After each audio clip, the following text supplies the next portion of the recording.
Dundalk TV is with David Craig, Secretary of the Maryland Department of Planning. And we are at...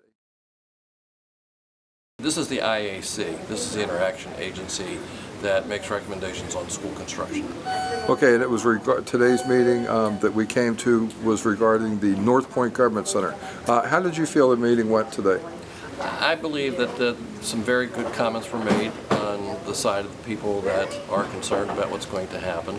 We did pick up some new information from the county executive, but much of that will still have to wait to have a real good public hearing, so that and allow the people that live in the Dundalk area to make their express their concerns about it, and also let the current administration in the county show how they've made some changes to try to agree with the people and do what they need. Yes, that was the point that you had brought up, and I'd like to thank you for doing that. Now, the condition of the building came up during the meeting, and I was there when you had taken a tour of the building. What is your feelings about the condition of the building now and the process about moving forward? There are many things that are wrong with the building. I'm not convinced that we've done an actual, well, not we, but a real example has been done of what are the big problems with the building. They do have a potential design for a good structure, and sometimes it is better to tear down something that's in bad shape before you build something to replace it.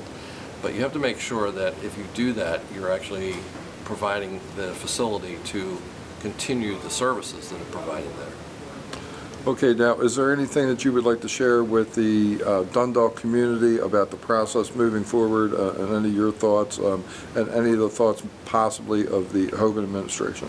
Well, the current governor has been very interested in looking, slowing down some of the projects that have been coming, just to make sure that they've been done properly, that they've gone through good procurement, good assessments, good public transparency for what is going to happen to the structure and the services that are provided. So that's on the governor's side. I do believe that for the people that live there, the current county council and county executive need to have some really good public hearings.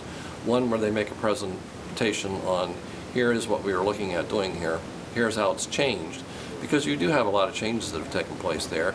The new Sparrows Point project will affect the potential of selling that. The value of the property has changed, and the types of services, both commercial and nonprofit, that need to be done there have changed.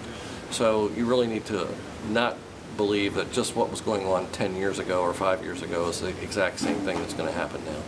And that's what you've called for. You've called for the ability for the community to come forward and discuss the process a little bit further. Yes. And that is one of the things that the people really don't feel like that they got the opportunity to do. In the meetings in the past, it kind of just was a procedural type thing that went through, but they didn't really have their voices heard. So I'd like to thank you very much for that, and also thank you for doing the interview with Dundalk TV. Give the governor our best. I will.